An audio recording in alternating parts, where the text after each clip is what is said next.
Welcome to spotlight 360। Indian cinema के इतिहास में कुछ ऐसे नाम हैं जिन्होंने अपनी मेहनत, जुनून और कल्पना से सिल्वर स्क्रीन को एक अलग ही पहचान दी। पिछले एपिसोड में हमने 1979 से 1983 के बीच के दादा साहेब फाल्के अवार्ड विनर्स की कहानियां देखी। सोहराब मोदी के हिस्टोरिकल ड्रामा से लेकर दुर्गा खोटे के रियलिज्म तक हर एक नाम एक मिसाल है। उनके सफर ने ना सिर्फ इंडियन सिनेमा को नए रास्ते दिखाए बल्कि नए स्टैंडर्ड्स भी सेट किए। और आज के एपिसोड में हम 1984 से 1988 के विनर्स की इंस्पायरिंग कहानियां एक्सप्लोर करेंगे।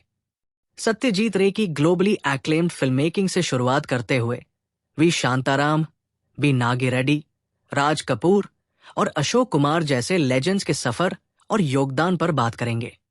ये वीडियो एक जर्नी है उन कलाकारों और फिल्म मेकर्स के नाम जिन्होंने अपने सपनों से सिनेमा को एक नए आकाश तक पहुंचाया। तो चलिए शुरू करते हैं एक और फैसिनेटिंग एपिसोड के साथ।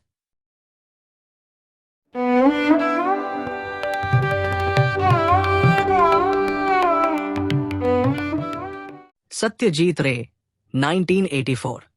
सत्यजीत रे 1984 के दादा साहेब फाल्के अवार्ड विनर सिर्फ एक फिल्ममेकर नहीं बल्कि एक ऐसे जीनियस थे जिन्होंने इंडियन सिनेमा को ग्लोबल स्टेज पर पहचान दी।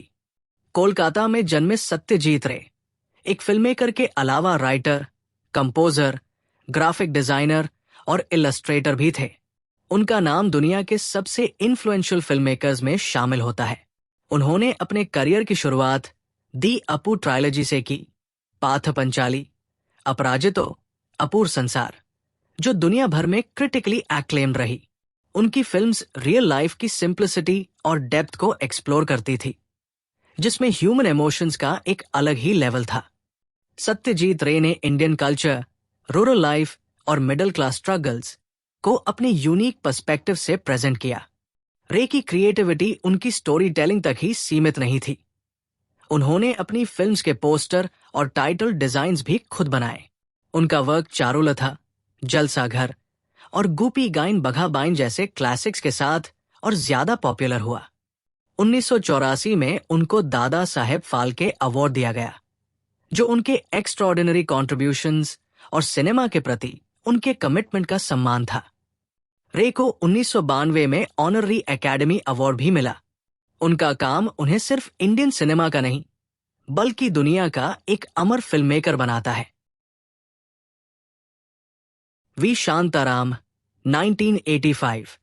1985 में दादा साहेब फाल्के अवार्ड से सम्मानित वी शांताराम इंडियन सिनेमा के एक विजनरी फिल्ममेकर, एक्टर और प्रोड्यूसर थे, जिन्होंने अपनी फिल्म्स के जरिए सामाजिक मुद्दों को प्रभावित करने का काम किया। महाराष्ट्र में जन्मे वी शांताराम को उनके सिनेमैटिक एक्सीलेंस और एक्सपेरिमेंटल स्टोरी टेलिंग के लिए जाना जाता है।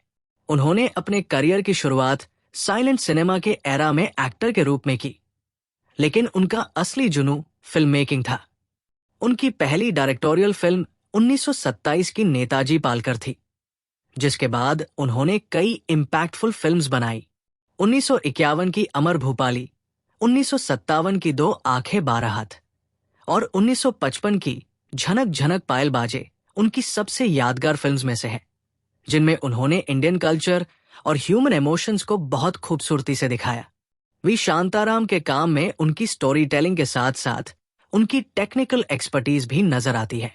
उन्होंने अपनी फिल्म्स के जरिए सामाजिक विषय जैसे कास्ट सिस्टम, विमेन एम्पावरमेंट और जस्टिस सिस्टम पर स्पॉटलाइट डाला। उनके लाइफ टाइम कॉन्ट्रीब्यूशंस के लिए उन्हें दादा साहेब फाल्के अवार्ड से सम्मानित किया गया था। शांताराम जी का नाम आज भी इंडियन सिनेमा के पायोनियर्स में अमर है और उनका वर्क हमेशा एक इंस्पिरेशन रहेगा, जिन्होंने इंडियन सिनेमा को एक नई दिशा और दर्शन दिया। बी नागी रेड्डी 1986।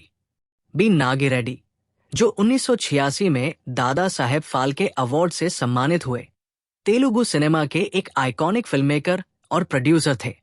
बी नागी रेड्डी ने अपनी फिल्म्स के जरिए तेलुगु कल्चर, लिटरेचर और सामाजिक मुद्दों को नेशनल और इंटरनेशनल प्लेटफॉर्म्स तक पहुंचाया। उन्हें इंडियन सिनेमा के पायोनियर्स में एक प्रोमिनेंट जगह दी जाती है। बी नागी रेड्डी ने अपनी फिल्म मेकिंग जर्नी की शुरुआत 1930s में की और उनकी पहली फिल्म 1939 की वंदे मातरम थी। इसके बाद उन्होंने 1941 में देवता, 1945 में स्वर्ग सीमा और 1951 में मल्लेश्वरी जैसे टाइमलेस क्लासिक्स बनाए। मल्लेश्वरी, जो तेलुगु सिनेमा की पहली टेक्निकलर फिल्म थी, उनकी क्रिएटिविटी और बोल्ड विजन का एक एग्जाम्पल थी। रेड्डी जी की फिल्म मेकिंग स्टाइल सिंपल और इम्पैक्टफुल थी, जो हर ऑडियंस के दिल को छू जाती थी। उनकी फिल्म्स में रूरल लाइफ की सिंप्लिसिटी और ह्यूमन इमोशंस की गहराइयों को एक्सप्लोर किया गया। उन्होंने अपनी फिल्म्स में हमेशा स्ट्रॉन्ग सोशल मैसेजेस दिए, जैसे विमेन एम्पावरमेंट और इक्वालिटी। उनके लाइफ टाइम कॉन्ट्रीब्यूशन और इंडियन सिनेमा को एक नई पहचान देने के लिए बी.एन. रेड्डी को दादा साहेब फाल्के अवार्ड से सम्मानित किया गया। उनके काम को सिर्फ तेलुगु सिनेमा में ही नहीं, बल्कि पूरे इंडियन सिनेमा में एक माइलस्टोन माना जाता है। राज कपूर, 1987। 1987 में दादा साहेब फाल्के अवार्ड से सम्मानित राज कपूर इंडियन सिनेमा के शोमैन कहलाए जाते हैं। एक एक्टर, प्रोड्यूसर और डायरेक्टर के रूप में उनका योगदान एक्सेप्शनल था। कपूर फैमिली के इस आइकॉनिक मेंबर ने अपने क्रिएटिविटी और विजन से बॉलीवुड को नए ऊंचाइयों पर पहुंचाया। राज कपूर ने अपने एक्टिंग करियर की शुरुआत 1935 में की, लेकिन उनका असली सफर 1947 में आग फिल्म के साथ शुरू हुआ। 1949 में बरसात के साथ उन्होंने आर.के. स्टूडियोज की नींव रखी, जो उनका सपना था।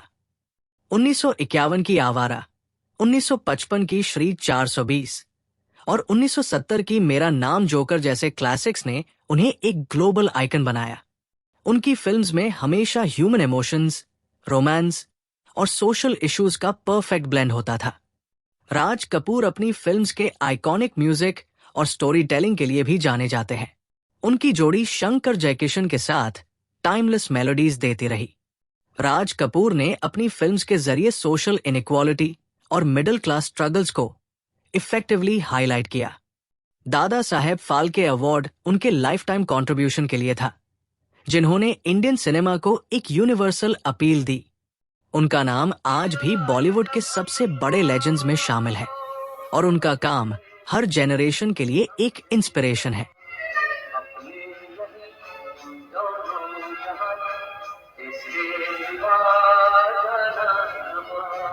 अशोक कुमार, 1988।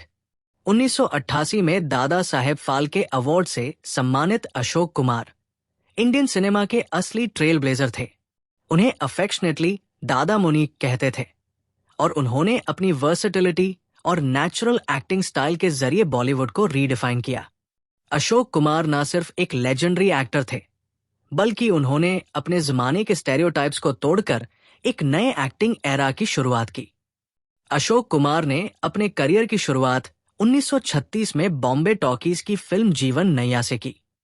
उनका ब्रेक थ्रू 1943 की किस्मत थी, जो उस वक्त की एक ऑल टाइम ब्लॉकबस्टर बनी और क्राइम ड्रामा जॉनर का एक परफेक्ट एग्जाम्पल थी। 1936 की अछूत कन्या, 1958 की चलती का नाम गाड़ी और 1968 की आशीर्वाद उनकी आइकॉनिक फिल्म्स हैं, जो आज भी याद की जाती है। उनकी एक्टिंग रियलिस्टिक और अंडरस्टेटेड थी, जो उन दिनों के मेलोड्रामेटिक स्टाइल से बिल्कुल अलग थी। अशोक कुमार ने अपनी लाइफ में हर तरह के रोल्स किए, हीरो से लेकर कैरेक्टर एक्टर तक। उन्होंने इंडियन टेलीविजन के शुरुआती दिनों में भी अपना योगदान दिया और उनका नाम हर मीडियम में रिस्पेक्ट के साथ लिया जाता है। दादा साहेब फाल्के अवार्ड उनके 50 साल से ज्यादा के फ्रूटफुल करियर का सम्मान था, जिसमें उन्होंने सिनेमा के प्रति अपने डेडिकेशन और पैशन का प्रदर्शन किया। अशोक कुमार एक अमर कलाकार है, जिन्हें हर जेनरेशन की ऑडियंस सलाम करती है। तो दोस्तों, ये थे हमारे 1984 से 1988 तक के दादा साहेब फाल्के अवार्ड विनर्स के सफर के कुछ बेहद इंस्पायरिंग और अनफॉरगेटेबल मोमेंट्स। हर एक विनर ने अपने अपने तरीके से सिनेमा को नए सोच, स्टाइल और इमोशंस दिए और आज भी उनकी कहानियां हमारे दिलों में जिंदा है। अगर आपको ये वीडियो पसंद आई हो तो लाइक करना ना भूले अपने दोस्तों के साथ शेयर करें और हमारे चैनल को सब्सक्राइब करके लेटेस्ट अपडेट्स के लिए बेल आइकन को जरूर प्रेस करें। अगर आप इंडियन सिनेमा के हिस्ट्री, लेगेसी और फिल्म मेकर्स के सफर में और गहराई से जाना चाहते हैं तो हमारे चैनल को फॉलो करें। हर एपिसोड में हम आपको इंडियन सिनेमा की जर्नी के एक नए पहलू से रोशन करेंगे। तो आपको किस बात का इंतजार है? चलिए मिलते हैं अगले एपिसोड में। तब तक के लिए कीप वॉचिंग, कीप सपोर्टिंग।